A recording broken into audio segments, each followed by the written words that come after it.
Life is all about relationships. Lovers, family, body, or money. How satisfied you are can be completely explained by how you relate to things around you. This is Sophie Jaffe, and together with my husband, Dr. Adi Jaffe, we are here to explore and teach you how to maximize your relationships and achieve a happier life. Let's get ignited. Hello and welcome to this episode of the Ignited Podcast. I'm Adi Jaffe. And I'm Sophie Jaffe. And we're going to talk about something that Sophie feels really uncomfortable with today. This idea of manifestation and trying to create the life that you want. Ha, ha, ha. It's one of my funny jokes. Adi's got a really great sense of humor. One that I really appreciate all the time. No, I actually do. His sense of humor has grown on me. That is love, you guys. When in the beginning you're so annoyed and then you end up loving it and appreciating it. That is what love is all about. Yeah, I think that's actually one of the tips. Remember we talked about this one? So it was this fact of like learn to appreciate the things about your partner that you find awkward and weird, because that's what makes them special. Absolutely. Maybe you had to manifest that. Yeah. That love and the appreciation. I think it's just a switch of perspective. You know, like it's just seeing things differently. It's like waking up every day and focusing on gratitude. It's a perspective shift. If you wake up and start your day that way, the rest of your day is shifted for the most part, if you can keep coming back to that place of gratitude, but it's a perspective. And that's a theme we've heard from so many of our guests, right? So from Ryan Weiss to so many people, the self-care that they have is, how do I show up to my day? You bought me the 5-minute journal. I've incorporated gratitude and affirmations. Well, affirmations have been there for a while, but into the IGNTD Recovery course at the beginning. So I tell people at the beginning of every day, focus on what you're grateful for. Yeah. Perspective is just so powerful. And it's everything. It's your story. It's like what you get wrapped up into for the rest of your life. Some people get trapped in their story and their perspective for the rest of their lives. And it's so sad. I've been there. I've been in a stuck story for like 6 months, for a year. Yeah. When you get stuck in a perspective and you can't see your way out, and the people you love are just like, oh, I can't even touch that because she's stuck. She's just in a really bad place. I don't know what to say. I don't want to hurt her feelings. Yeah, I think so many people get stuck. And honestly, like a lot of people around you sometimes don't realize that you're stuck because they see you the way they've always seen you. But we all know this if we've been through major breakthroughs or transformations in our lives where we looked at everything one way and then we kind of just turned our head to the left a little bit and went, oh crap, there's an entirely different way to look at this. Mm-hmm. And I've sort of made it my challenge to always be open to the fact that there's another way to look at it.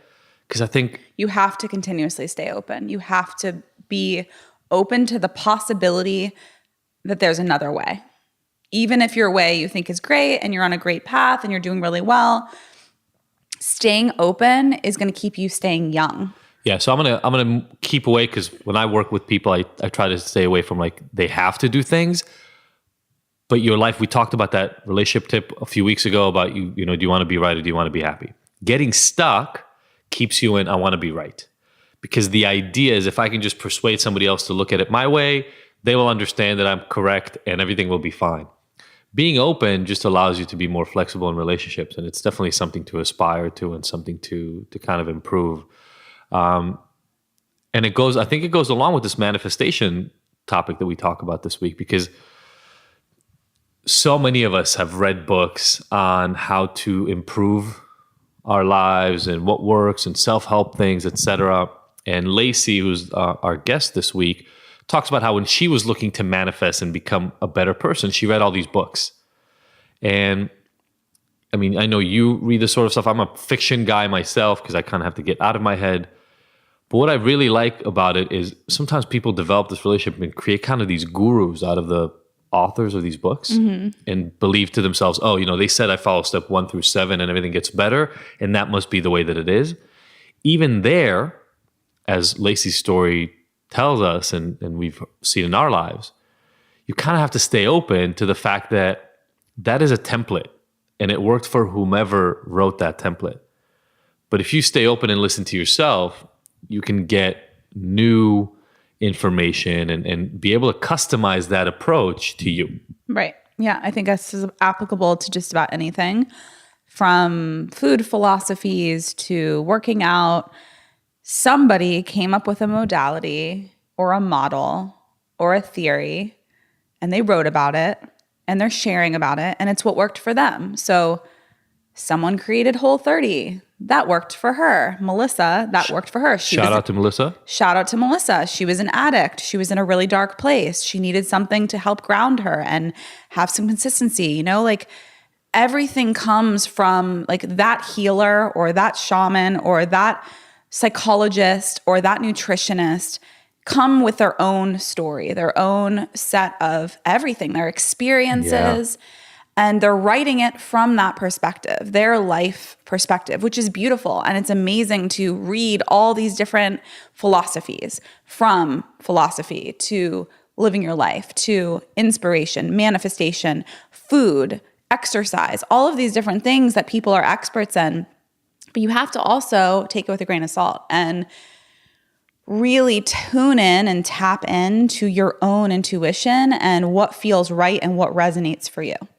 That's always the way it is. And I think it's important to read all these different things and open up your heart and your mind to all these different modalities and ways of healing and growth, but then also kind of forget it all and then tune into your own rhythm and your own intuition. Yeah, I think that's so hard for people because we want to be told what to do. Yeah, and I think I like that, you know, you're reading the Story Brand book right now, and I've listened to their stuff before and have read some of the book. And this idea that a lot of times people try to make a hero or like the guru out of the person who's giving the tips. Where at best, if we do a really good job, we're guides. Exactly. Like we can hold you by the hand and give you suggestions and tell you what's worked for us in the past and what's worked for other people. Our clients, yeah. Exactly. But you're you. Yeah. And you have to really respect that. And maybe that's one of the reasons why it's so hard for a lot of people, because a lot of people feel like maybe they don't bring that much to the table. And so they have to rely on somebody else. And I feel like a lot of what we talk about with Lacy today is just like a few of our guests, like Ali Michelle recently and things like that, is doing the hard work of tuning in to what you're telling yourself and learning to trust that enough and have the balls and have like the bravery to say, I'm going to follow that because it feels intuitively correct. And that doesn't mean it has to be right in the end, but I'm going to give myself the credit that I deserve to be listened to. Yeah, and the space to just trust that I actually have this. And you know what? If I fall, if I'm wrong, I'll get back into the game and I'll try again. I'll get back on my bike or whatever it is. I'll get back up if I fall. Like look at the way that Kai and Leah learned to ride their bikes. Yeah. They had to fall to learn how to ride their bikes. That's what we have to do too. So read all the books, figure it out, something that inspires you, someone that inspires you, and then leave it and come to your own rhythm, your own intuition, tap into that inner truth and your own guru, your own healer. We are all healers for our own bodies. We know best. And we can read these books and work with, one-on-one with coaches. And all of that's really great to help you recalibrate and find that truth and that inner compass again. Yeah. And that's where you really want to be. And then we veer off again. And, we have helpers. I need people all the time. It's so funny when we worked at Equinox, when my friends and I worked at Equinox, we were personal trainers and all the trainers had trainers. We all trained each other. Oh, that's really interesting. I didn't realize that. We all trained each other because then we learn more and expand and grow and challenge ourselves better. All the trainers have trainers. Yeah. After I have this baby, I'm going to need support. I'm going to need help. I already hired a doula to come over and teach me things like yoga and postnatal recovery and breastfeeding. It's just about support. It's just about being held when you're in a vulnerable place. And it's okay to ask for help, just like in anything. Yeah, maybe not even what I'm hearing from you is maybe not even it's okay. It's necessary. It's necessary, right? It's necessary. We need support. I talk to people about that all the time in the context of the fact that I know we've talked about this with some guests. I mean, even look at us. You're a you're a psych, a PhD in psychology, and we see therapists. Yeah. You've seen therapists your whole life. We've seen couples therapists. I was a psych major. We know this stuff, but we need support. We need 100%. holding. Yeah, and what's funny is in some areas we totally understand that we should invest in that, right? Like if you want to get good at football and you're a kid and your parents want to train you, then they get you a football coach. And they would get you the best, not somebody who they can't trust because that's what they want. They want the best for you. If you're going to get shoes, you're going to get a pair of shoes. If you can afford them, you're going to get the best pair of shoes you can afford. Why? Because they support your foot, etc. Teacher, if you want to learn math or you want to learn English, you're going to get the best. And yet when it comes to this sort of stuff, like help with my exercise or whatever, a lot of times we feel like I should be able to figure this out on my own, or otherwise I'm weak and it tells me that there's a problem with me. No, I think the best, the smartest people that I know have help in all those areas. I like friends that are therapists have coaches. Friends that are, yoga teachers go to someone else to teach yoga. They're not at home doing their own practice every day. Yeah, and even with social groups. I saw, Steven Spielberg, there was a documentary on him. I think it's on HBO. I don't know if you watch it with me or not. But I learned something that I never realized ever. And it's changed the way that I'm now seeing my need for support as well. I saw this like last year. And it was Martin Scorsese and Steven Spielberg and... I'm forgetting the names of a lot of but the biggest directors that came out of the 80s, the 70s and the 80s, De Palma, the biggest directors, like the people that made all the biggest movies, Star Wars, all the Spielberg movies, the Scarface movies, all this stuff. They all hung out together, watched each other's movies, critiqued it, and then helped each other to direct. Of course. Like Star Wars would have never been the movie that it was if Spielberg didn't go out and help Lucas create that movie. And we don't see, again, like we've talked about so many times before, we don't see the struggle, we don't see the work, we just see the end result, and we think it's just the genius of this one person. And when you find out in the end, typically it's not. Typically it's a group effort. There's a tribe. It takes a village, all that stuff. That is how life really works. Absolutely. And if you want that, look, sometimes you're going to have to pay for that help. And other times you're going to have people around you who are going to bring you up and pull you up. And I think that's really useful, again, in the context of this manifestation conversation. It's not just about positive thinking. No. It's not just about repeating a mantra every day. Those are important things because they put you in a certain space, but you also got to do the work. Absolutely. You got to show up and do the work. And listen to yourself and really tune in even when it's uncomfortable. And Lacy really puts this in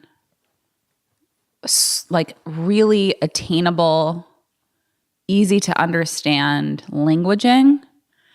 It's not, as she says, woo-woo. It's not super out there. I mean, woo doesn't always bother me, but it's about being believable. It's about being something that you can really swallow and understand and apply to anything in your life. And that's where she comes in. Yeah. Yeah, there's this proverb in front of that bike that we just got downstairs, the Chinese proverb that says, fall 7 times, get up 8. Love that. And I think that's such a good, even with manifestation, I think people, again, they look for like the fast formula.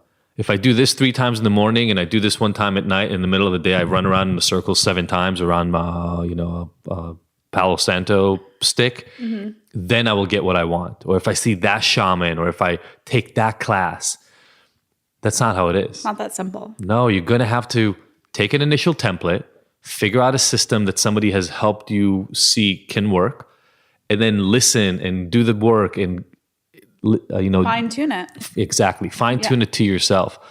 And if you think of each time that you try something and it doesn't work as a failure, you might give up. And the thing is that you never know if you're giving up 5 seconds before the magic happens, right? The way I see it, failure is just, it's the giving up. It's not the not attaining success, right? That is always on the path. There's no way to reach success without those intermittent failures. You're always going to get there. Right. You only really fail when you stop. Absolutely. Yeah. Is there anything else about Lacy that feels like we want to get to before we get to our relationship tips and all the other stuff? I think let's get to it. Okay. So we have our relationship tip for the week. The relationship tip for the week I really, really like, and that is, remember that loving someone and being in a relationship is a decision, not just a feeling. I think so many people rely on the early feelings they have in relationships as their guide to whether it's the right relationship or not. There are more than a dozen books, or dozens and dozens of books on the science around hormonal change and physiological change that happens when you first meet somebody, and that excitement and the pheromones and all the stuff that happens. that is not everlasting. I mean, sorry to break it to you guys, but the honeymoon phase is temporary. And the honeymoon phase is amazing. Yeah. I mean, I think for several years I was chasing that feeling and wanting to get that back, and like thinking that Adi didn't love me as much because I remembered the strong feelings that we had in the beginning, and the way he looked at me, and the way he smelled me, and the way he like couldn't get enough of me in the beginning. But it's and take your lips fleeting. to class with me. And take my lips to class with you. He would like ask, please, please, please let me take your lips. But I mean, all those sweet, memories, it's the foundation. It's what allows you to fall in love and stay together so that you are inspired to actually then show up and do the work. It's really hard to maintain something, it's pure ecstasy in the beginning. You can't maintain that. It's just too high. It's not realistic. It's not, your hormones are raging, everything's like fatigued, all your adrenals are like, it's a very heightened state. It's like constantly, it's like waking up and doing a marathon every day. It's just not realistic. And that sucks. I mean, it feels really good to be that elated and on ecstasy, but it's also, it's really nice to just live a normal life and appreciate the small things and then go to Disneyland once in a while. And again, like the tip, like make a decision that you are going to do the things that make your relationship what you want it to be, rather than just like the manifestation. And like what we were just saying, continuing to fine tune your relationship and see what else you want to bring in. Continuously reading books together or separately, trying new things sexually, intimately, new exercises together to bring you closer. We got an astrology reading last week, like just things that can deepen your relationship and thinking outside the box so that you can continue to learn more and connect more on a more intimate level with your partner. Yep. And you go through so many different phases, just like in life individually. As a coupleship, you will go through so many different phases, and just being open to all of them. And the difference is that when you make a decision, you might say to your partner, hey, we've been drifting. I'd like to put something in place to try to reconnect us. Like you and I found a little while ago, it's a morning and the kids are away and we're recording right now, but we found that literally just walking to get coffee and spending 2 hours together connecting reignited a lot of those old feelings. It's not always so far away that you can't catch it, but if you get in your head about it and you say, oh, that butterfly feeling is gone, I'm never getting it again. It's kind of like, we just got back from Tulum and we were there for 4 days. It's not even about Tulum. It's not even about Mexico. It's not even about a plane. It's not even about getting away. Although all those things are great. I think it's really about a mindset. And it's like giving yourself the time and space to rejuvenate and recharge. Like on the weekends. On the weekends, you can reconnect, recalibrate with yourself and your partner if you allow the space to do so. Putting phones away, being present with each other, doing something fun, creating a meal together. There's so many. It's going on a hike and getting lost. Like one of the things I journaled about while we were there is I want to hike every weekend with you and the kids. Why? Because I want to put my phone away. I don't want to have service. I want to go in nature, heal, get lost, get dirty, and really absorb all of that amazing energy we create together as a family. Yep. You can create that in your backyard. Yeah. So it is. Same with relationships. Yep. So you got to make that decision and put the work in, and not think of love or being in a loving relationship as just some feeling that's going to magically take on. And I think it's probably a solid tip for everything, but we're doing this about relationships, so it's good about that. Cool. So I just want to remind everybody, as usual, before we go into the little break in the middle, if you know anybody who's struggling with addiction, anybody who needs help. Any kind of addiction. I mean, we've got gambling, sex, food, drug, alcohol, all the things you expect. Some people have actually recently started coming on the Ignited Recovery course for mental health issues who are already sober. They've already gotten over the addiction stuff, but it's messing with their heads, and they're getting really amazing breakthroughs in terms of how to get happy in their sobriety, which is really, really cool. I never really thought about that as an angle. And where do they find it? Ignited Recovery? Just ignitedrecovery.com. And I've now registered all the different sites, so you can spell Ignited however you want. IGNTD Recovery.com is kind of the classic one. And there's a free hour workshop in that it's included already. So you get a free hour plus my guide. Yeah, it's a really great program. It's not just an amazing program that he created, an amazing course. How long is it? 6 weeks? Yeah, so people 6 can do it modules? as short as 4 weeks, Okay. 4.5 weeks, but it can go as long as a year. Some people have taken 6-7 months to finish it. Yeah. So it's an amazing course that he created over the last year. And then also once a week, you get a live private, just the people in the course get a live private Chat. And those things are freaking incredible, man. He comes up, because he has this little man cave downstairs, and he rolls up after his 1 hour call, and he's so lit up and inspired. Sometimes he has tears in his eyes. Sometimes he shares stories. He's just so excited and inspired by these clients. So show up, reach out to Adi if you have any questions. And you get a free month of that, by the way, when you do the course. So you get a free month of weekly chats, and it's magic. And the price is right. If you go to if you try and go to any other rehab, get any other type of help, it is so much more expensive. Even one therapy session is more expensive than 1 month. Well, you can do $97 a month. It's ridiculous. Yeah.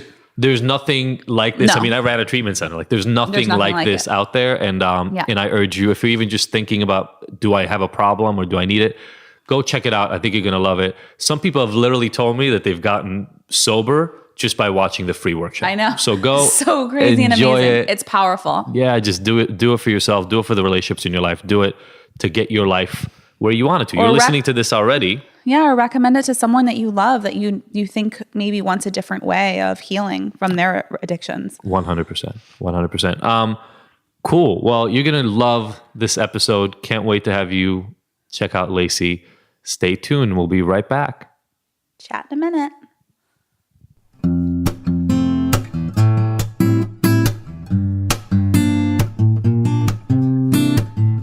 This episode of the Ignited podcast is brought to you by Philosophy Superfoods. The Philosophy offers cleanses and other nutritional products that are unlike any of the other supplements and detoxification programs on the market. Why? Because they actually nourish the body with whole, live, nutrient-rich foods instead of depriving you and leaving you hungry. Have you ever tried a cleanse only to find out that you can't make it through a whole day because you're starving? Ever try a superfood shake that made you nauseous because it was so disgusting you'd rather not eat? The Philosophy fix all that with a simple set of offerings that load up your body with nutrients while actually tasting good. Makes sense, right? Each of the Philosophy superfood and protein blends is vegan, raw, gluten-free, and has absolutely no filler ingredients. With over 15,000 satisfied customers, including some of the world's biggest celebrities like George Clooney, Gerard Butler, Lea Michele, and over 10 years of experience, this is the best stuff you can get. To buy some or find out more info, go to our website, thephilosophy.com.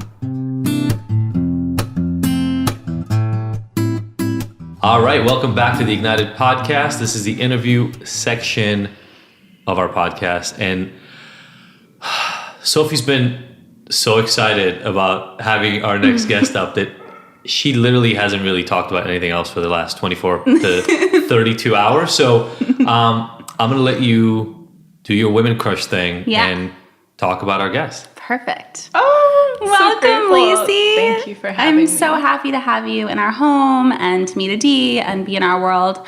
I feel like we've been connected for years, totally. Maybe way more than that, but something. Way more than years. Millennia. Lives. Eons. Several lives.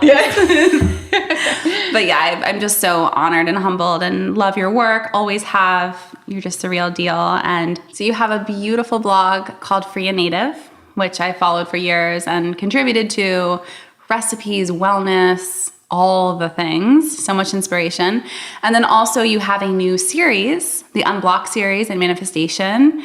And I can't wait to talk and delve into all of that. But you are a huge inspiration, and I'm so honored to have you on International Women's Day. Oh, I know. The perfect person to be with. Not a coincidence. For you. Well, thank you so much, too, for saying that all. And obviously, it's all mirrored back to you. And it's been so beautiful to watch, as I'm sure you've watched mine, but your growth in these last, 5 years, 3 years, something crazy. Yeah, I feel like we've known each other at least 5. Yeah. And been on the same path of just supporting each other and watching each other grow and changes. Yeah. So I'm so thankful. And thank you for all of that. Let's get into it. Let's get into it. So look, it's kind of cool, right? I feel like in a few different ways, I get to, in this interview, be more the observer and the absorber, maybe. It's International Women's Day, so I get to take a back seat. Bow down. Thank goodness. But we also kind of talked about the implications of why that even is something that needs to be pointed out, right? Like you have Black History Month and Women's History Month because we need to mark that somehow so that people pay attention. So I think that's one thing that would be cool to talk about. The other piece that, Sophie obviously talked about already quite a bit, though, was this idea of manifestation that is obviously a really big part for you. And I can speak as the representative for all the normal, I'll call them, people in our listeners, the general population people.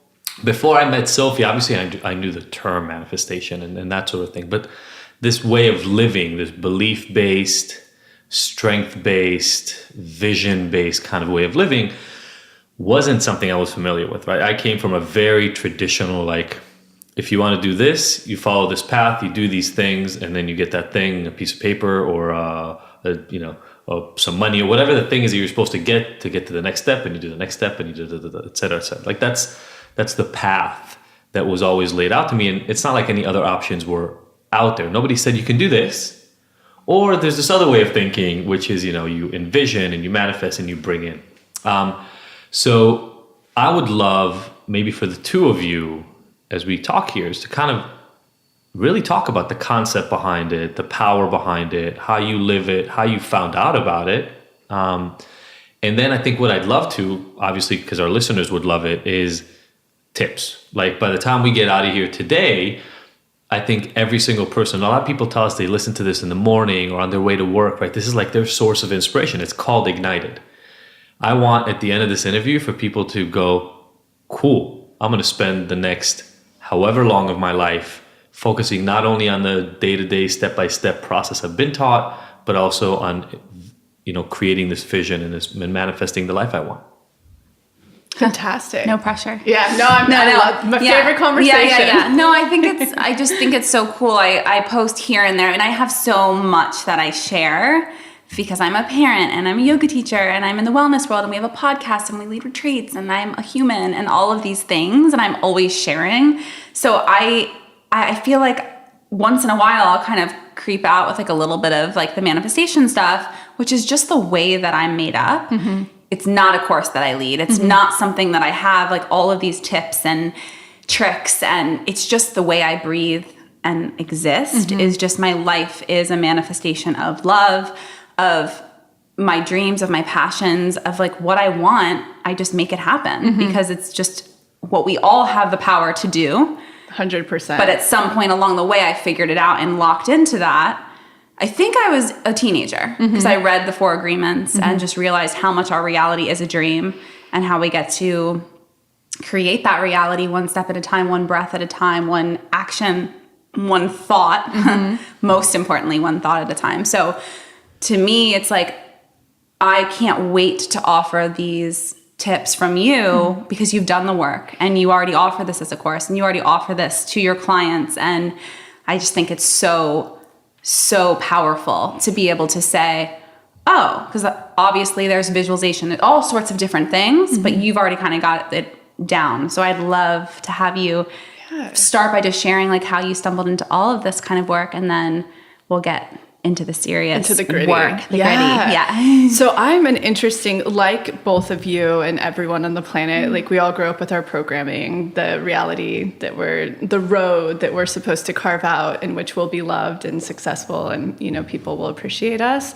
So for me, what actually drew me into the world of manifestation was when I was acting. I think I was 17 when I first moved out here. And so I had this family intuitive because my mom's always been really into that. And she, like every actor, I think you want to control your monetary experience and money and stability. And so she said, get this book. It's called The Game of Life and How to Play It. Follow it to a T and you'll manifest everything you want. And so I'm a Capricorn moon, so I did.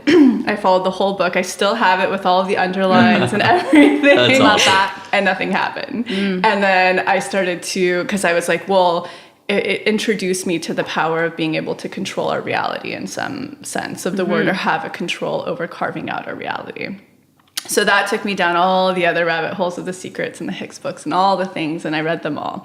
And so I started to realize that I was a really powerful manifestor, but never in the ways that those books were talking about. And so at 25, right about when I had sort of a conscious awakening to stop acting, I also was manifesting really kismet, crazy stuff, down to a T. It would be like partners from my list, which would be like Parisian moms, long blonde surfer hair, photographer, to a $300 apartment in the Echo Park Hills. It was crazy. So I was like, I'm going to toss all of that away, all of the think positive, stay in the frequency, all the stuff. I'm tossing it all away, and I'm going to watch what I do and how that sort of always amounts to what I want.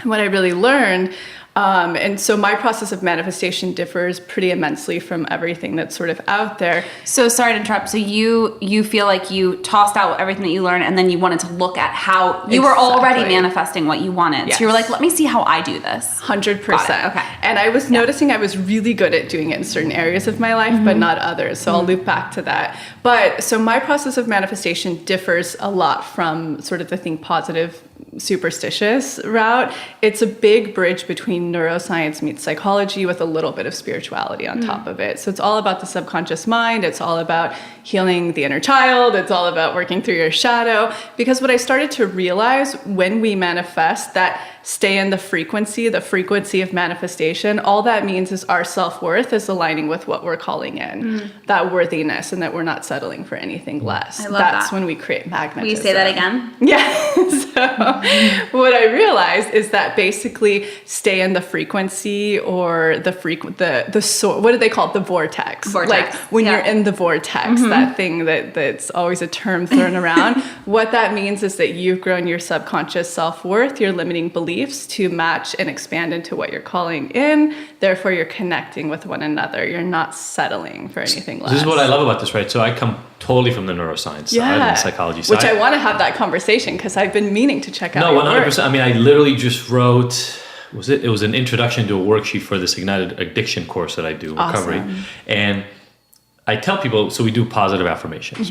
And positive affirmations, the way I explain it, is not about positive thinking, but rather about the fact that for most people who come to me, their internal language, their mantras, I would have never called them mantras until like 7 years ago, but their mantras are negative, primarily. They constantly see how they're screwing up and who they've fucked over and who's mad at them and what's wrong with them. Totally. I'm lazy, I'm stupid, that keeps going, right? Yeah. And what I tell them is, look, your brain is a set of neurons, a network that does what it knows how to do. And reinforces. And so just like working out at the gym or whatever it is that you do, your muscles of how to speak ill of yourself have a lot of practice. And if we're going to change that, we have to start actively doing something different. If you don't actively change, and the thinking is active also. And what I tell them is, you've got to start activating this network. And what I warn them about is, when you first try this, it's going to feel hokey. Totally. It's going to feel ridiculous. You're going to stand in front of a mirror, and I'm telling you to do it with force and embody what it is you're trying to do. Because if you're, standing in front of a mirror and saying, I am brave, I am brave, I am brave, while you're crying because you're depressed about your life, is sending the wrong message to your brain, right? It's essentially creating a new pattern. Yes, it's a new pattern. But it's the feelings, it's the self-worth you had before with just new language around it. So I walk them through the process, but what I tell them is, you need to show your brain partially how to get to where it is that you want to go to in an active way. And it's one of the it's one little piece, but people come to me for help with addiction, and then they get really surprised that I don't talk to them about their drug use, or I don't talk to them about their porn use, or whatever it is. I talk to them about this stuff, right? Because absolutely, you're not ready to stop your addictive behavior if you still believe all those things about yourself. Totally. Right? You feel and you believe that you're dependent on them, therefore you are dependent on them. We need to change that thinking. So I'd love to hear you you talked about a lot of language I don't know anything about, by the way. Vortex, no idea. Yeah, good. It's better not. I like when people have because I feel like one of my biggest missions is to demystify superstition around manifestation and to make it incredibly practical. Love it. So that's why it's like, please, I'm so grateful to talk to somebody who doesn't understand. Well, that's why language. we make such a good team on this podcast specifically and in life, is because we have a lot of foundational things that make us the same and ground us in who we are, how we parent, how we show up to life, like the similar like passion that runs through us. But then the way that we think is so different that it really helps complement. You know, amazing. Like I ask questions about things, like so fascinated by certain like science or really high end brain, you know, functioning. Very Virgo. Yeah, very Virgo, just like cerebral stuff I'm like so fascinated by, and it's brand new to me, whereas he's like, oh, I could have written this. And then vice versa, the spirituality stuff, he's just like so enamored by it and in awe. And I think it's so great because we can both be we can come to it with that beginner's mind. And the polarity. Yeah, the polarity. Beautiful. Yeah. So people come to you, and what I'm hearing is they come to you pre-programmed, almost like, I read all the books. I know how to manifest. I'm just looking for somebody to tweak it. And you tell them something totally different. Do you think so? Do you feel like most people come to you already? Not always, right? Not always. Yeah. And in fact, I think that my work is starting to, wildfire to so many different communities because people are having really profound experiences with the programs that I'll get every walk of life, from like Wall Street men to, like the most granola Fairfax that I have to be like, stop every practice you've been doing and like, let's get back into the real world. And so to take it back and what you were talking about, some of the foundational things that I believe in, or I started to acquire through my own personal, experience of figuring out manifestation, is there's a few components that are completely different than the normal, I call it new age pop rhetoric of manifestation.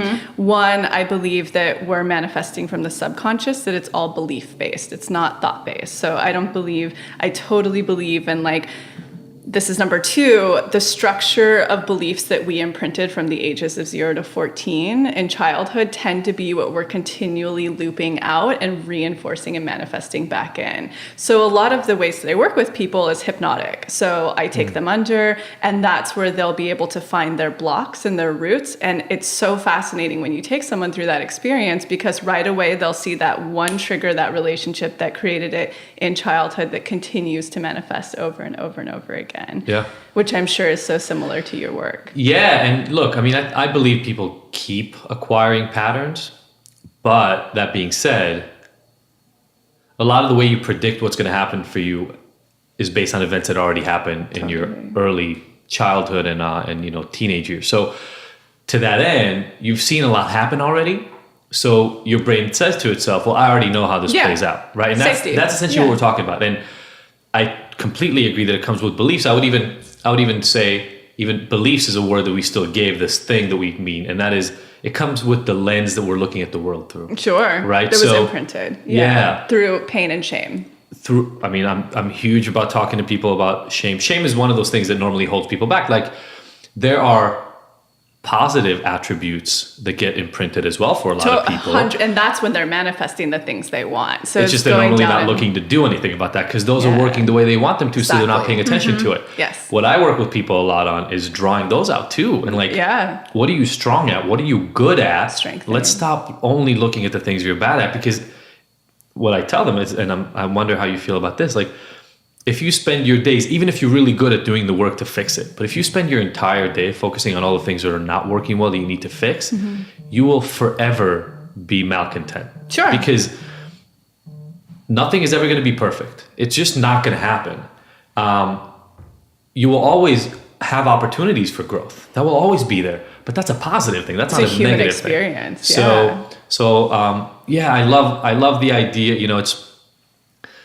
I'm writing this book, or I'm almost finished writing this book in Ignited Recovery. And part of what we talk about in it is this idea that, our brains respond to what happens on the outside. And it's in some ways a really machine-like process, but then we have the human experience on the other side of living through it. And so I love that part of the stuff you're talking about comes from the same sort of place. I heard some Jungian reference with the shadow work and that kind of stuff. But the idea is the way I talk about it to my clients is understand your machine and then understand how you can do things to it and adjust it to create the life that you want. 1,000%. Yeah. And so you just hit the nail on the head. And one component is that when people, like when I'll walk them through on a hypnotic level of the stuff that I'll first introduce this and then I'll finish that thought. So I also believe when, manifestation, like pop new age manifestation talks about visualize what you want. I mean, I would do that till I was blue in the face and it wasn't actualizing into what I wanted. But what I started to realize was if you show your subconscious mind, your brain, if it sees to believe that that's possible for you, then you create space for that manifestation to come through, right? So I call them expanders. Like people have to go out and find their expanding seeing is to believe. And that's what will create space for the manifestation. Otherwise, when we're kind of just looping on, childhood and that imprintation or the continual reinforcements or the new imprintations that we're making, and they're limited in ratio to what we're calling in, we have to actually create space for them, for that to come through. Otherwise, our subconscious is like, I don't believe it, right? Yeah, I don't believe it. Mm-hmm. Like I can imagine in my head all I want myself flying off this balcony. Yeah. Right? If I jump, my core belief is I will fall to the ground. So it doesn't matter how much I visualize it. Totally. If I jump off the balcony, I'm falling to the ground. And it's all about trust, right? Yeah. Like I believe that trust is something that's built. I don't believe that it's something that's given. I think that I'm a big firm, especially from someone who comes from like the childhood I've had and everything. It's like your subconscious is the same way unless you grew up or you've continued to be in an environment that's constantly reinforcing that you're always safe and always taken care of. And I grew up in that kind of house, right? Yeah. Like, there was That's amazing. There was no trauma in my childhood. Like, it's incredible. When I was 8 years old, my dad walked out of the house and I woke up to kind of see him going through that process with my mom. He left us for like 2 days. And the way my family was, and this is not necessarily the best thing to do for this, but it never got discussed again.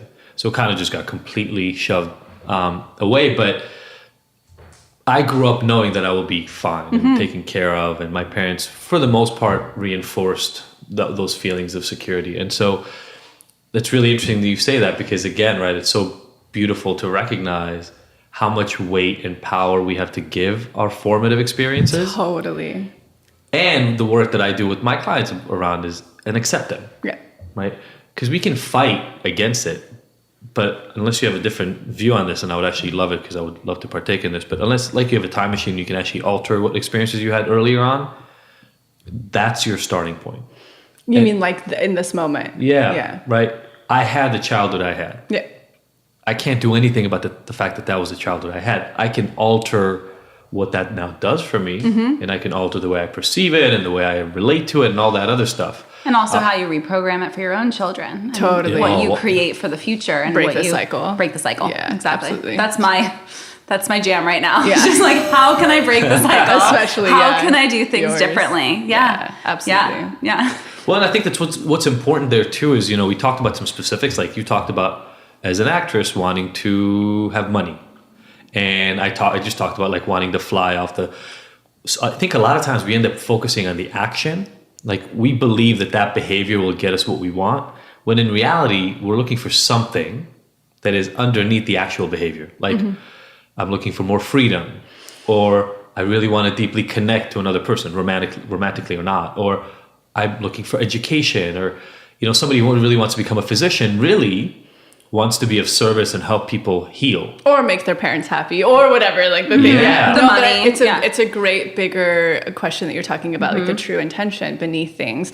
And I think that's like one of the really important things, especially when I'm usually working with clients, for instance, when I'm listening to their intentions, it's always getting down to what the true human experience crave is there. Otherwise, two things happen when you're manifesting something out of ego, which is what we can kind of deduce that to. Really getting clear if it's ego or not, essentially. And it's like two things happen if you're manifesting something out of ego. And I'm hyper lenient on what ego is. I believe as physical beings in a physical realm, we should have anything we physically want and desire. But if it's something to be loved, prove something, you know, all of this other stuff, two things happen. Like A huge lesson comes your way, or B, it doesn't materialize, right? So it's interesting to talk about that, is like understanding your intentions beneath things and what you're really wanting. Totally. As what you're sort of talking about. Yeah, 100%. And I used to say this a lot, like, I used to say that I care about money, that I wanted more money. And because I've been able to get most of the things I've wanted in life, at some point I went and said, you know what? Maybe you don't care about money as much as you think you do, because you're not ending up with it. And if you're not ending up with it, why are you getting all this other stuff you want and other things I don't want? But like, why is that working out when the money isn't? You know what's so fascinating? Yeah. Like to get spiritual. Because what's his moon and his rising? It's all Virgo. Yeah, so every Virgo, right? Their biggest thing is they crave massive security, especially financial security, because that means safe in our material realm. But it's so interesting as well, because even, for instance, maybe you felt this year, you guys, but me, things have been hyper abundant, like in a point to which it's uncomfortably abundant. And coming from a background where I didn't have any money, it's that old spiritual teaching of like, once it's there, it's like, oh yeah, that doesn't make you happy, does? Like there's something else beneath. So, you know, uncovering that true undercurrent of intention of what 100%, you're wanting. 100%. And because I went about it trying to do the things that will get money, and now over the last, whatever it is, 7 or 8 months, I've kind of stepped away from that. And for the first time in probably since I was 15 and got my first job, I actually was jobless. Well, I guess not. I worked at UCLA. But for the summer, I had no job. Awesome. I had 3 months. I was here. I was with my family more in those 3 months than, let's say, my dad was ever, because my dad always worked so much. But what's interesting is I did all this work and I got all this prep stuff, and I really went to town. And even in the conversation with podcasts, it became very, very clear to me that even though I've been saying this for a long time, I'm doing this to see the results for other people. I'm not doing this for the money. I'm doing this to serve. Because I've been there, and I want other people to benefit from what I can provide for them, so to reduce pain for other people. Amazing. And which is interesting, because I was supposed to be, from my family's point of view, I was supposed to be a physician anyway. So again, it's that service, right? But healing people. But over the last 3 or 4 days, I've been sharing this with Sophie. I've gotten these private messages from people who I've never talked to, never reached out to me before, and just said, look, one today just said, I've watched every video, listened to every podcast, read every article you've provided over the last 2 months, and I just want to tell you saved my life. And amazing. That's it. That's it. Like, totally. I don't need 5 cents. I told Sophie, I'm like, when I get these things, it is more than the equivalent of getting $1 million. 1,000%. You know, because that's and like when when we get so spiritual and like really out there, the real thing that every human desires more than anything on the planet is, there's two. There's one is connection, like deep, vulnerable, pure connection, which you guys understand so well. And then it's to be loved for who we really are. So that's like the true total currency of exchange of human happiness, right? And so that's so beautiful it's incredible. Yeah, I mean, first of all, it's been incredible. Secondly, it's just so interesting that the same videos have been out there for at least a couple of years. Yeah, I have thoughts on this. But it's almost like it wasn't until I was ready to go, there's something else going on here, that the messaging started getting through and saying, just, hey, FYI in the back, like this one woman, I wrote her an email saying, hey, you've been opening my emails, but you haven't signed up for a course. What's going on? Have you given up on yourself? She goes, no, I quit. Like, I watched your video. I did the worksheet you gave for free, and I quit. And I'm like, good on you. Yeah. Phenomenal. Like, that's phenomenal. Perfect. And Congratulations, you know? From my perspective, I see it as just like you're in this place of like such trust in who you are. So that's the thing that I want to talk about. And and I want you to expand on it. But from my observation, since you left alternative, since you quit what's it called? The systems, the doing what will make other people. Like you're following the old program. What you're supposed to do. Yeah. Old programming, exactly. Yeah. Like, got my PhD, straight A's, like all this stuff. All the things. Pleasing, to be loved. doing well, to be loved, certificate, please my dad. Would my dad be proud? Would my mom be proud? That stuff is gone now. He's working out of his man cave writing his book finally after 10 years, all within a few... years. Just 13 years. Yeah, that's all. He's just wanted to write it for 13 years. And in a matter of months, he has written the book. He's helping clients. He can charge more than ever because he's worth it. Mm-hmm. And he knows it. And he also can take it or leave it.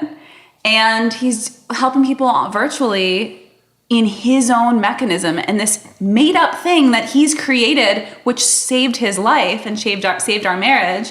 But he's living from that place of truth. Yeah. So it's coming through him. And now all the other things are happening in aligning. So like you just hit it. When people are like, pure magnetism, all it is, it's one thing. And that's what I always teach. Like source, universe, whatever you're working with, your own inner intelligence, your own trust. True pure magnetism, and I believe the universe's only intention for us on the planet is to align back into our most authentic whole self, right?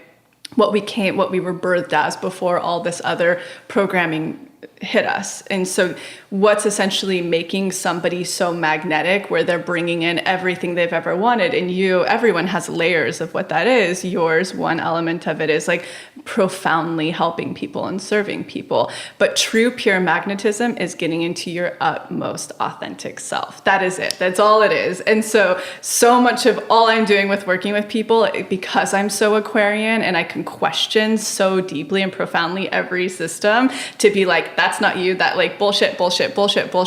And when you jump off those cliffs and trust in yourself, that's when, bam, everything starts to come. It's also when you project out a frequency far greater than you understand, which that's why you're being so seen and so received right now. Yeah. And it's coming from all directions too. Like my dad wrote him an email after we hung out this weekend or last weekend, and he was just like, what did he say? He just said that I felt more connected and more present and happier than he's ever seen me. See, that's the magic. It's right there. That's it. Like, done. So I just got to say, because like I said at the beginning, I come from a world where I've now been married to Sophie for almost 10 years and we've known each other for 13 years. So this has seeped in. But I also have to recognize we've gotten some of these comments and we've gotten some of these emails, and I get some of these messages from listeners on Instagram telling me they listen and their fiance has, or I have some people that are taking the course now and they found us through the podcast. I've been in the place where listening to this sounds hokey.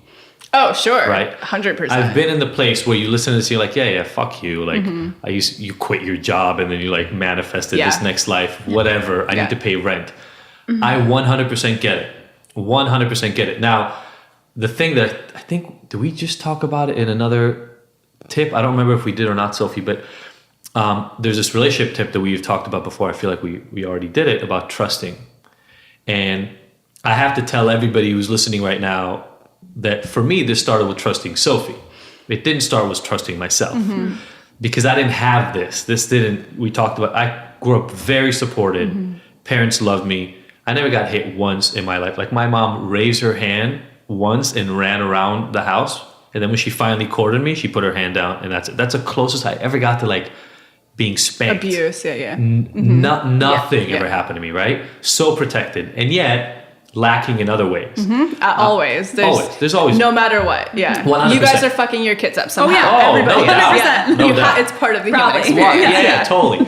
And I recognized that was, in doing this, it was knowing Sophie, and we talked about this in a recent podcast. I didn't trust this at all. Like it actually hurt us in early relationship because Sophie she graduated college, she started volunteering. I'm like, get a fucking job. Totally, yeah. Like, what do she volunteered in one homeless thing and then went to another one. I'm like, do something specific. She's like, I'm just checking things out.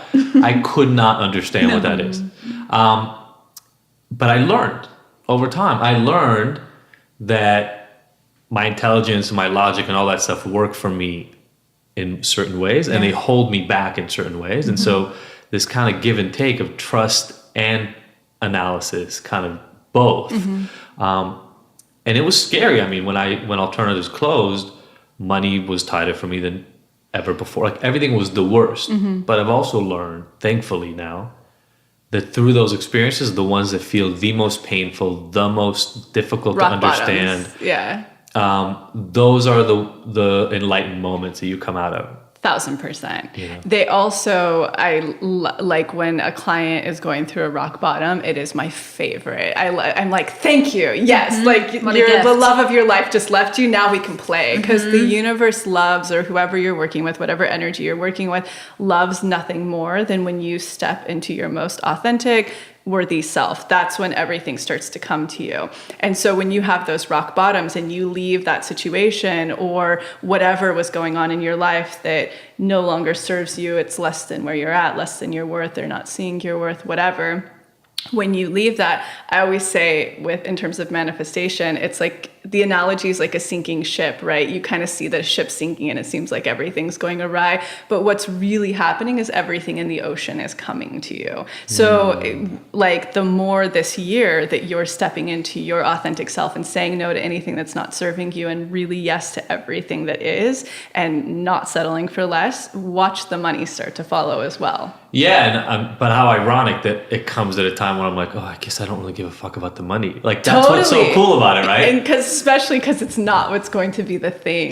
Sure, it'll provide you freedom, which is the beauty of money, absolutely, and abundance. But because you're starting to actually tap into what the real things are that drive you, that's when the money follows. Yeah, always. I mean, like, I was saying it before, but for sure, especially because now I've finished writing this first version of the book, but getting these emails and these messages over the last few days, I was like, that was the most affirming version of I am doing what I'm supposed to be doing ever. That's amazing. And literally each one of those emails, in essence, I could have looked at it completely different, which was like each one of those people got what I gave for free and got what they needed. More to come. And I'm so happy. Yeah, it's amazing. It feels so good. So, I know there are people listening right now who are in a place where they're scared, right? Things are not going well. Their fiancés cheated on them or left them. The relationship that they thought they were going to end up in for the rest of their lives has just ended, or somebody just moved to a different side of the world, or whatever it is that in this moment they lost their job, whatever it is that's in their moment. We've had deaths, like some people have written me about deaths in their close proximity. What do we leave them with? Like, what do we talk to them about in terms of, you're not going to go just do positive thinking and stand around and mantra like, I am worth it. I am worth it. That's not the thing. Yeah. So what are people to do to allow themselves to align with their most authentic self? So number one, if you're in any of those circumstances, like it's so hard when you're in it to see it, but like thank the universe right now, because your life's just starting, period. Especially when you're playing with manifestation, everything's just beginning for you. And you have a couple of options right now. You can go to the old behavior that is less than and not serving you, or going back to the love, or going back to the thing that wasn't right for you, or you can start to move forward and start to integrate yourself into your wholeness. So there's a choice. You're making a choice. Oh yeah, you totally are. And no, there's not a right one. It's the human experience. The latter one, the one before, is just you having to learn a lesson deeper. That's all.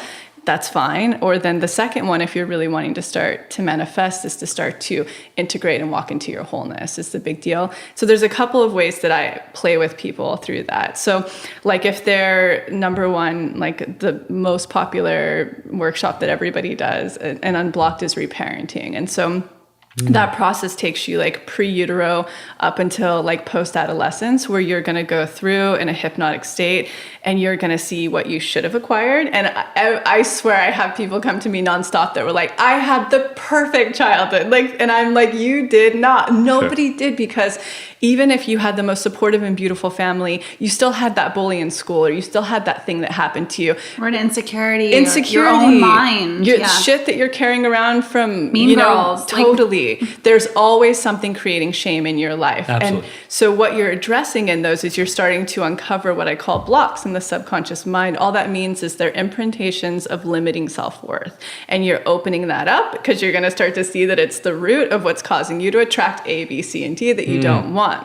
And again, in the subconscious mind where you have high self-worth and that's looping, that's the shit that's coming into your life very easily and simply. That's not a problem. But what you want to do is go open up and uncover what those root blocks are. So you can do a couple of things. You can go in and heal them. You can see an alternative outcome. Like when I work in affirmations, which I love that you're doing it in the physical and the conscious, but when you do it in the subconscious and see that experience differently is so powerful. And then if you're adding on whatever it's called, where you're touching, you're using like non-dominant hands while you're down there and you're touching different parts of your body, those neural pathways start to groove and create so much quicker, because one thing just creates a neuron. Like that one time in the mirror that you say, I am good enough. That's why it feels fake, but you are stimulating that new neuron.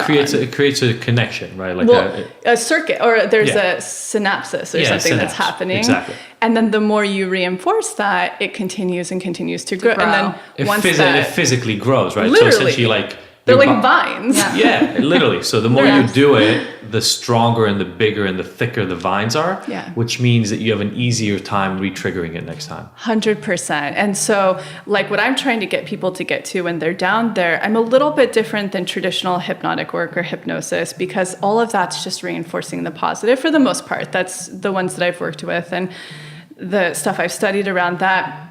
I'm far more concerned about people going into the root, opening it up, and like getting in there. I call it my deep tissue massage version. Yes, that's what I say. Is I talk about the exact same thing, and I tell them we're going to get in there and we're going to get the knots out. Absolutely, and more importantly, another little aspect of it is you start to bring in your most magnetic self, and you start to reframe it with a magnetic experience. And this doesn't mean visualize something different. This means giving your authentic essence what it needs to feel confident and worthy in that experience, and to start then reinforcing that. And then so when they're doing that, another offering is a lot of shadow work as well. When they're doing those two things, they're really uncovering like, oh shit, A, I can see exactly where I picked that up. Whoa.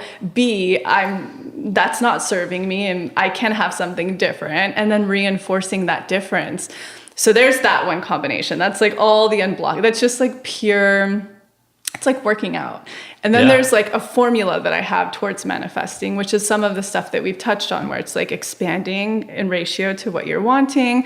But there's a big element that manifestation has never really talked about before that I started to learn through my process, which is called lessons and tests. And the universe always, I started to realize, is always sending in lessons and tests. Lessons are the things that we go through, those painful experiences that have potentially brought you to where you are at this moment, that you feel you're at a rock bottom.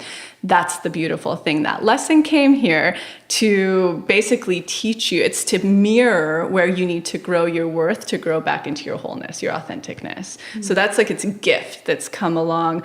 But when you start to jump off the cliff, like leave the relationship, leave the job, leave the things, the universe likes to play with you. Not play, but it's an energy to test if you're in your worth, and you won't settle again. If you're really ready. If you're ready.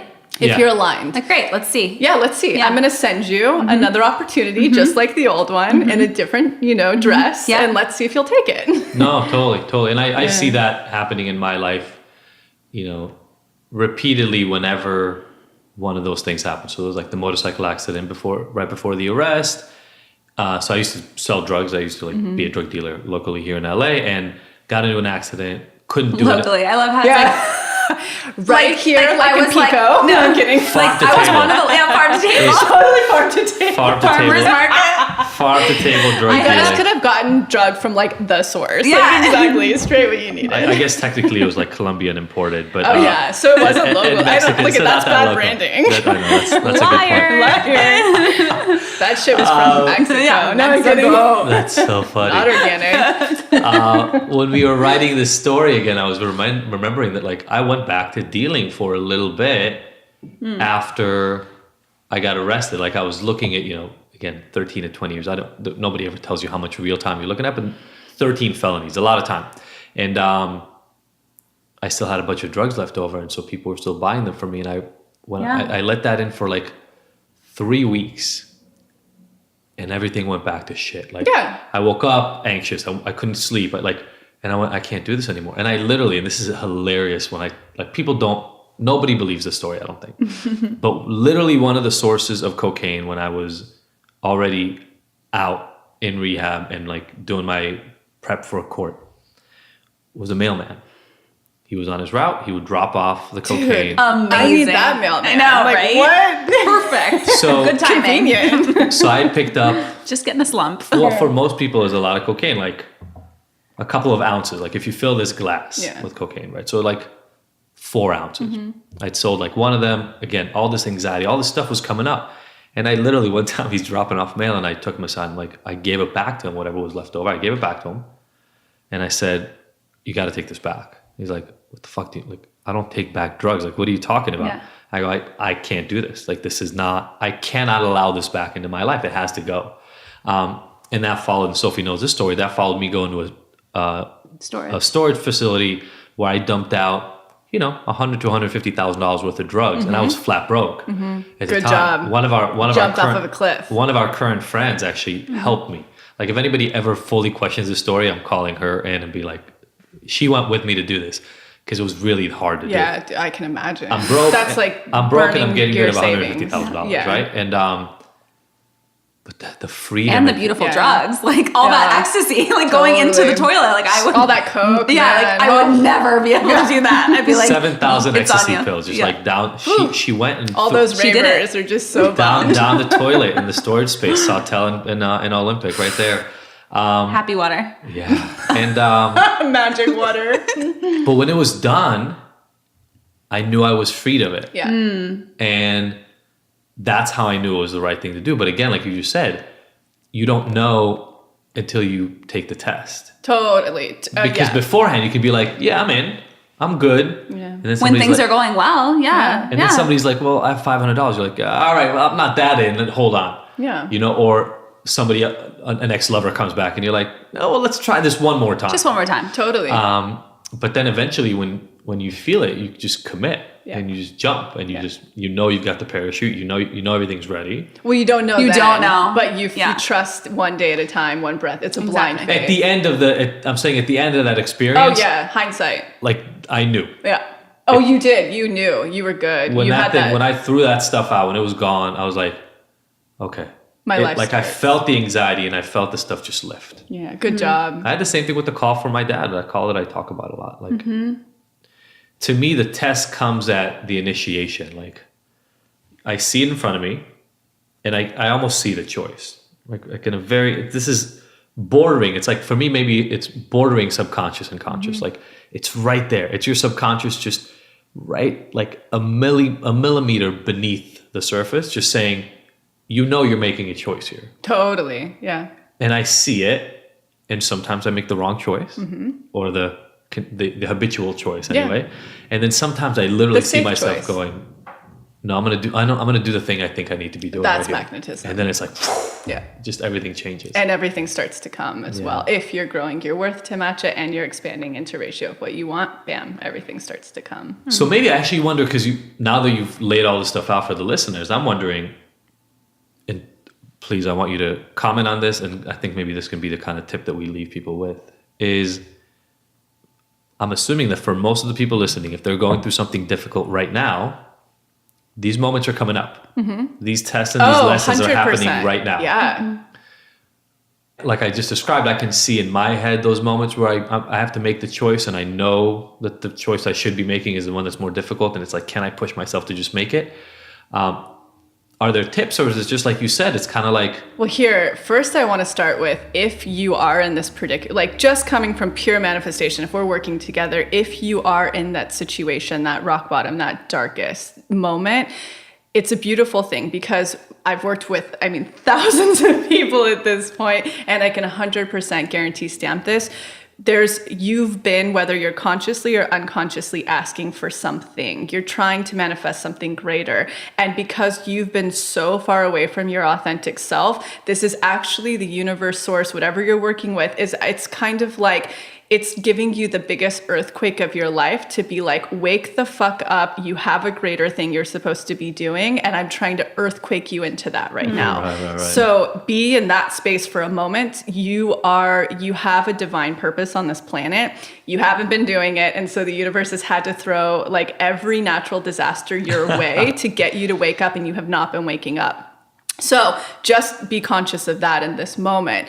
You are bigger than you think you are. You're supposed to be doing something. And whether you've been consciously or unconsciously, you've been asking for something greater. Because the moment that we put an intention into the the multi-dimensional, whatever exists of energy and frequency, it's already percolating. There's already a percolation happening. However, it can be orbiting around you if you're not in your worth with it and you're not expanded and you're not in your authentic magnetism, it can't come to you. You can't accept it. You can't, and it just literally can't connect with you. And so therefore you've put something out there that's orbiting around you, and you've received these massive tests and these earthquakes to push you into this space so that you can wake up and start to do A, B, and C, and D to connect with it. So the bottom line is make the fucking choice. Make the choice. You have a choice. If you've been calling it in, yes, be brave, show that bravery, and make that choice. And maybe this very moment you're not brave enough. Maybe you have to run into the fire a little bit more. Like I tell clients constantly, and I come from nothing but addiction, so we have to get into that conversation next, because I'm so curious. I know that you have such a beautiful,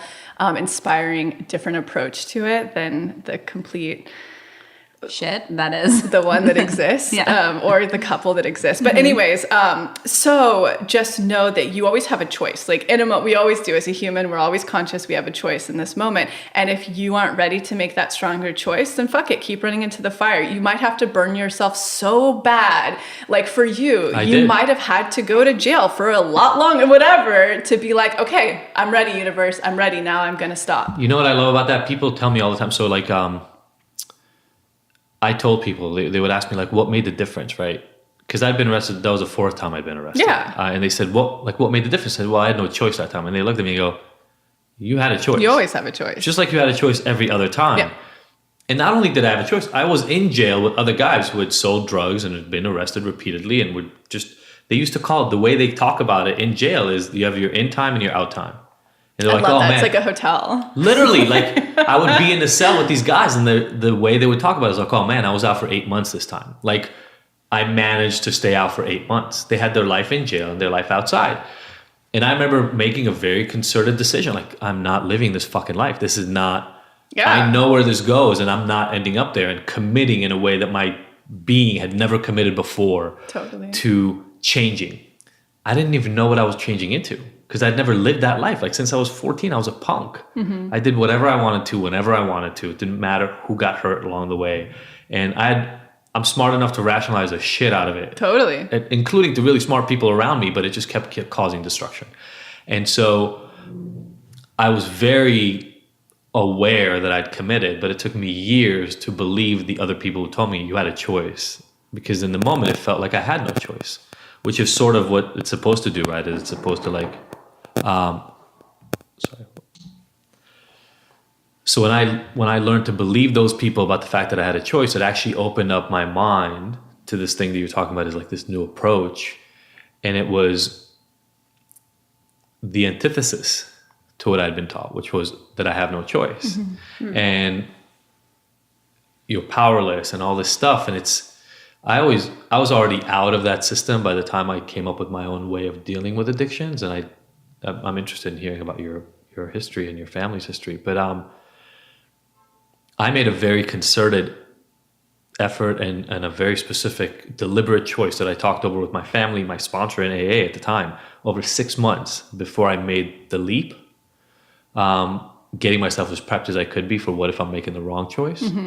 But it also included this massive amount of trust that I would have the wherewithal to recognize if I made a mistake and bring myself back to the fold, so to speak, because it's cultish. And are you talking about having that first drink? Yeah. Yeah. I didn't know if that was what you were talking about. Were you following along with that? Totally. Okay. But in my mind, I'm like, I want to lay out something for your listeners really quick from your trajectory of life in terms of, because it really shows manifestation really well. Like and you guys are great parents for this. You guys are like awakened parents who are wonderful, because the way that and this is speaking from someone who doesn't have a child, it's just coming from how to build a good manifestor. The way that we should actually be raised in parenting is when our little essence enters the world, we should be watching how that little person unfolds and how to guide them, rather than layering as society does, as parental programming happens, media programming happens. But if we were to take you in your life, obviously, very clearly, you came onto the planet to be doing the work you're doing. Therefore, I bet if you look in your chart and everything, because even my fiance, who's a double Virgo, in his chart, clearly every astrologer is like, addiction. And like, they're like, watch out. I'm like, no, he's good now. But like, it was crazy, you know, like before. But anyway, so if we look at that, even though you had all of this layered programming of like, be a doctor, be a thing, do but if we were really to just watch you and watch like your outbursts of your punk years, like you had to go through all of those experiences in order to even understand how to create this healing modality, which is a collective consciousness that doesn't really exist. You came here to do that. So for anyone listening, I just want you guys to mark all of that. Like, you went through that darkness, that craziness, also all of the experience of addiction and all of the stuff. You had to, like, that's how you could even formulate and create this project. So anybody who's in that dark space, just look at that. You have your version of that too, whatever it is. That's why you've been living through all of this shit that you've had to live through. That's why you're here now. You have a choice. And you can start to make the choice to walk into your authenticness and start to get into what your authentic thing is on this planet. That's why, and you're starting to like step into it very powerfully now. So it's only going to get greater. Yeah. And I think, you know, thank you for that for the listeners, because I think that's really, really powerful, is once you've lived long enough, you've gotten really, really good at some things. Oh, sure. Even if you've only had to become really good at them because of the tribulations and the suffering you've gone through. Or survival, or that you're accepted because of them. Whatever the thing is, you've now mastered some things. And I feel like part of this for me, like when I work with clients or with students that I never really talk to, or the ones that I get one-on-one time with, is getting comfortable with what they're good at, even if what they're good at is nowhere near a radar facility that existed where they originally thought they were supposed to go. Totally. Because they might have thought, I'm supposed to be an NBA player, athlete, and what they're really, really good at is helping homeless people, like, you know, discover themselves and reconnect to their families. Like, I'm just making something up. Totally. And coming to terms with, oh, what I thought I'm supposed to be doing is not what I am doing, is tough. But I love what you said, because if you follow your trajectory, you'll find hints of it. Oh, 100%. You'll see like, oh, I used to do that, and I used to do this, and I used to do that. Okay, this makes sense. And also just like look at when things came to you very easily. It's always when you're in your authenticness. It's always when it's like, I don't care, I'm just really being truly me. That's when things start to move. And also looking like, the hints, that's the perfect to really start to map out, when did things get rougher and harder? It's because you're moving further away from your authentic self. Exactly. Those are things you need to start letting go of in your life and getting rid of, and one by one. And I have a whole workshop on no. It's unblock no. It's like you're going to go through surveying your whole life of what needs to go, what's blocking you. And it's so, it can help you start to find that clarity of like, oh, okay, this is my way out of the hole. I've got to get rid of this. I've got to do that. I've got to, you know. That's beautiful. So, you know, in the book that I'm writing, there are 3 principles. The first one is honest exploration. The second one is radical acceptance. Amazing. And the third one is individualized transformation. And I feel like we hit on every single one of them here. And that's manifestation. It's truly like you don't, and for people who are turned off by manifestation, like one thing I want to say is you don't need the crystals, you don't need the moons. Those are beautiful enhancements. If those are your practices or your rituals, that's awesome, but not one of them is determining what you're manifesting from someone who, like my trajectory, if we were to look at that, I went through every rock bottom. I come from a single addictive mom who was poor all the time. I went through all the rock bottoms in love. Like I had to experience all of that. It's what helped me be able to find patterning, to understand how to teach other people to manifest. Similar to you, it's why my soul came onto this planet, just as you did. You have a collective consciousness that's expanding, and it's breaking up a system that only serves 33% of addicts for actual like effectiveness. Yeah, not even 33, but yes. Right, you probably, so way too small a percentage. It's ridiculous. So that's why just knowing, like I really want to speak to that person who might be really feeling dark or lost or unclear or unhappy or whatever. Good. Yeah, it means you need to start taking inventory of the opposite. I love that. Is there, before we get into those last questions, babe, is there any like direction that you see an opening for talking about the addiction stuff with? Ooh, yeah. So I'm just, because I'm only familiar with what Sophie's told me, but so like I have like a really, because like my one weird gift when it comes to like clairvoyance or weird things like that is claircognizance. I don't see things, I don't hear things download through me, and I just know things. So that's how I could start to understand manifestation, is I know the energetics of things. When one thing happens, this thing will follow. I just understand it. That's cool. And so I think it was like hyper refined, I think, when you're a child of an alcoholic, because you have so much awareness. You gotta have sensitivity. So much sensitivity.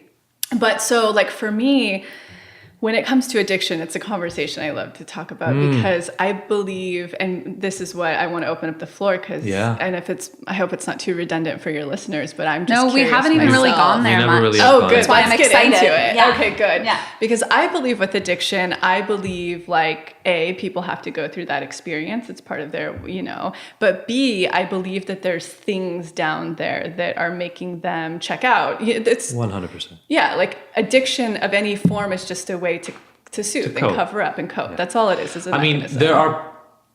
There are probably, not probably, there are exceptions. Like to every rule, there are exceptions.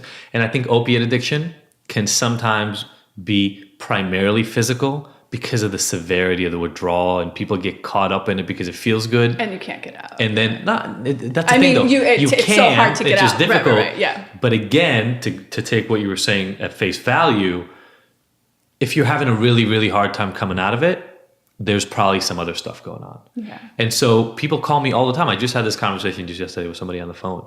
And if they engage in my kind of higher level coaching and we sit together and talk, almost inevitably after the first big session we do, which is like a 2 to 3 hour session, they end up asking in the end, so what should I do about the smoking weed? Or what should I do about the porn? Or what should I do about the alcohol? And I go, well, what do you want to do?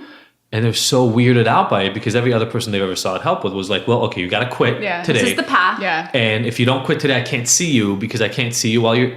And I go, look. While you're using. Yeah. And I mean, I've literally had clients who tell me that a therapist wouldn't take them until they had 30 days clean. And I'm like, that is the opposite of helping you. That is judging you for failure before you even try. Shame. It's ridiculous. And so that digs the shame far, much greater. So I'm fully on board with what you're saying. My notion though is you can start doing a lot of the work without abstinence even entering into the picture. Beautiful. Which then can also create to a form of cutting back or abstinence or whatever. Half the people want to abstain. Yeah. Half the people end up telling me they want to abstain. I got a client right now who came, that's the guy, but he asked the question at the end of the session, well, what about the weed? Bottom line is he's been smoking for 18 years. Quit for 3 weeks. Once in the middle, it was the worst 3 weeks of his life. As soon as he smoked cold turkey. As soon as he smoked again, it was back to square one. We've now been working together for a month.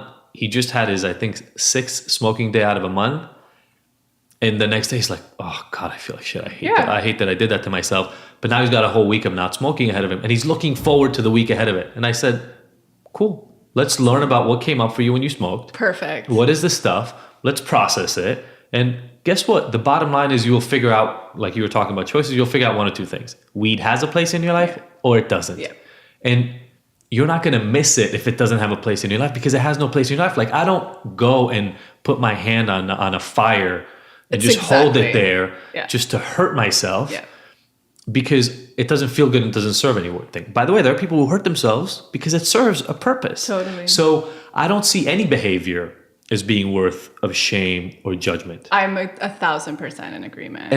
And by the way, and I'm sorry, I'm going to extend this to even behaviors that we think are taboo. Oh, I'm all shadow. I'm even like, taboo, you've got right? you've got to accept everything. Exactly. If you're going to do this sort of work, then even the people that you want to crucify and put to death, they're experiencing pain. And the right way through this is to help them understand the pain that they're experiencing because they don't want... I'm a firm believer in the fact that the vast majority of humans do not want to hurt other people as part of their experience. 1,000%. If it's what's happening in their life, if it's what's happening in your life, there's a reason. Unless there's like a wild chemical imbalance or psychosis. And that does exist. Yeah. And we have to respect that. But just in the stuff that you were talking about before, right? Like inevitably with every single person I sit with, I help them find those early life experiences. And as soon as they see them, and I'm sure you've had the same experience, as soon as they see them, before we work on resolving them, there's this peace. Totally. I mean, some people just start bawling. It's an answer in They a just way. start bawling in that moment because they get like, I had that on a call yesterday, is they finally have at least some answer. And a relief, you know? Yeah, absolutely. So in this book that I just wrote, my whole idea is like, why do we set up this wall that's like 15 feet high and we tell people, oh, you're struggling with drugs, alcohol, porn, food, or whatever? Cool, we're totally here to help you. We're just on the other side of the wall. Climb the wall. Yeah.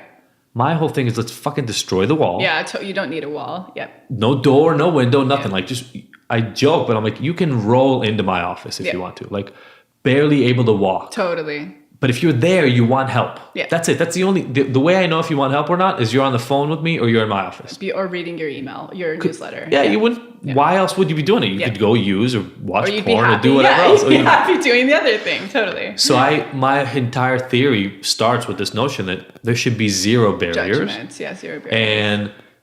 And then we do our work. And we're all good in different ways. Like I don't know that I have this kind of automatic, you said kind of download knowledge piece that you have. But I'm good at whatever it is that I'm good at. And I know that when I sit with somebody and first of all, this judgment-free feeling that they get from me allows them to open up in ways that they've never been able to open up before. And so that's the calling. And, you know, you talked about, for anybody listening right now who's wondering where their little things that identified it, I called myself a bully's bully my whole life growing up. When I saw other people who were being bullied, I'm the same. I would push away and unfortunately take it too far most of the time. But I would get rid of the bully. Mm-hmm. That was my job. Same. And that resulted, by the way, in me pulling knives on kids in school. It resulted. Didn't do that, but yeah. Our version. Yeah. Girls play differently. Yeah, it's manipulation. I take things far. And like I got one kid to move to a different school. Oh. But if I saw kids or people growing up around me hurting people close to me, it was like, it's a free for all. I will do whatever I need to do to remove this. I've now changed the way I think about it. And now I want to resolve that person's pain. Yeah, absolutely. Who's causing that? Instead of removing them from the equation. Because removing them, the equation doesn't make the world a better place. No, it makes my surroundings better. Yeah. But, you know, Sophie and I talk about selfishness all the time. That is an inappropriate selfish act. As in, I'm just taking that pain to somebody else. I'm just throwing that pain onto somebody else. Now my job is to sit with that person and help them figure out, why does this seem like a good idea? And how do we move you past it? Yeah, and how does this make me feel powerful and all of that when it's really not? Yeah. No, I love that. That's fantastic. And, you know, I think for my community who's tuning in, it's just something I talk about. So many, I think it's an epidemic. So many people are around addiction or addicted. 150,000 or more people a year dying. Isn't that wild? Between alcohol and pills. To find a way to cope with pain, essentially, you know. Emotional and physical pain. Escape. Yeah. Exactly. Yeah, there's coping. Yeah, coping. Yeah. And I'm sorry if this does seem redundant in any way, but can you talk just for my community who's tuning in, just a little bit about the process and steps or the way that you work with people that isn't just 12 steps? So what I love about it is, first of all, it's probably not going to sound redundant, but it's probably going to sound really familiar to your people listening because, like I said, I start out with people, first of all, by expanding their beliefs. So that's this piece that you talked about kind of like expanding yourself to where you want to go.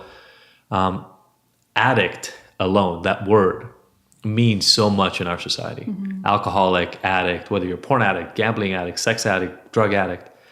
And one of the things that it means is you're limited and that you're damaged.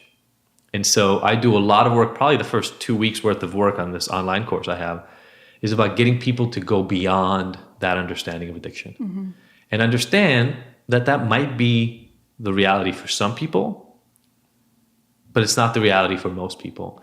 And that those beliefs alone, and I talk about things like Pygmalion effect and experimenter bias and observer bias, and there's all these psychological biases that we know about, that my beliefs about you and your beliefs about me will circle together in a little dance that will cause changes in how we behave towards each other.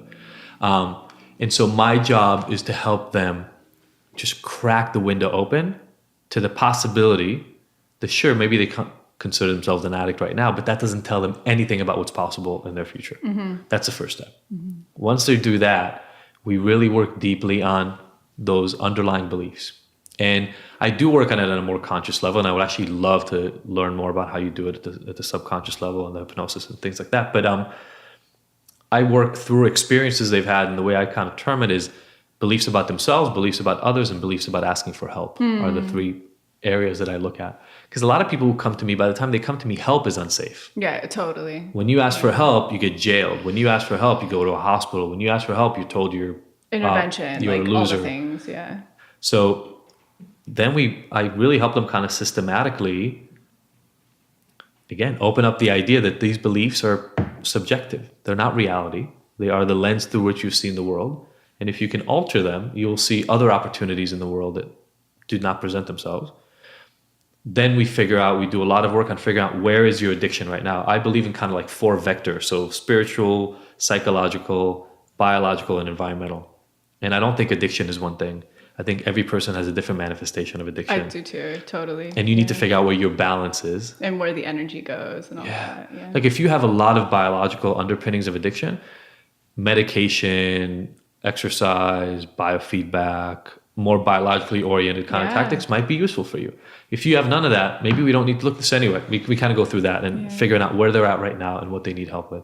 Then I introduce a whole suite of tools, like literally like 30 or 40 tools. And I tell them, learn about each one, figure out if it applies to your balance. And we do a whole quality of life assessment. So not just addiction, everything in life. Beautiful. So important. One of my clients recovered, literally, like he would say that he will never look at his problem again. It had nothing to do with addiction. But what he told me is he did this thing, the Wheel of Life. I'm sure you've seen it before, whatever. But like I added a couple of slices to the typical Wheel of Life. And one of them is purpose, your life purpose. And he said, I realized that for 20 years, I've been running on zero purpose. I've never had a higher calling. There's nothing I've looked up to accomplish. Yeah. Which is apathy. And so he went to porn. Yeah, totally. Because I got to get excited somehow. Totally. If I have nothing. Yeah. So that little piece alone helped him. It had nothing to do with porn, nothing to do. So they do that. And then I work on building a tribe and community. Because a lot of these people are isolated. Yeah. And so at the end, I tell them, look, I know you're shamed and I know you're isolated and I know you feel like you need to do this alone, but you don't. You actually need to find the people who will be there for you, holding your hand, the people you can turn to say, I'm feeling weak today. And you'll know that they're not going to turn to you and say, well, that's because you're a piece of shit addict. Yeah. That's why you're feeling weak. Go to 20 more meetings in the next 5 days and you'll feel better. Yeah. But we'll actually support who you are as a human and say, well, I'm sorry you're having that experience and help you come out of it. It's amazing. So once you build a tribe, then it's kind of an iterative process. Now you just go through this, you rinse and repeat, right? For the rest of your life, you now have this set of tools to no matter what you deal with, no matter what is going on in your life, no matter who left you, what job you lost, what leg you broke, you go, oh, what is this bringing up for me? Accept it, et cetera, et cetera. I love that. Yeah. It's amazing. It's such a not refined, but inspiring, fresh, different perspective that I think can truly integrate and help addicts, or somebody who's addicted to something. Thank you. And I love how aligned it is with the stuff that you're talking about. Which anyway. I think we're starting to realize pretty much in the collective consciousness that the approach, there was so much spiritual bypass for so many years, which, forgive me for saying this to anybody in it, but in a way, 12-step is a big spiritual bypass. You do inventory, you do, all that stuff, but you don't actually look at your rat park. Like, you don't look at, like childhood trauma really, unless you're in Al-Anon or, so it's like, there's so many components that need to come together for any type of healing, for any type of progression in life, is really those shortfalls that make us feel stuck or limited or like there's nothing greater for us out there or that we're programmed into a container. I think that they do align so beautifully because we're just talking about the same thing essentially at the end of the day, is that you had shame or pain or limits or, biological or whatever, but it's not your story. Like you can create any story you want. So I do love that analogy of the story. It's so simple.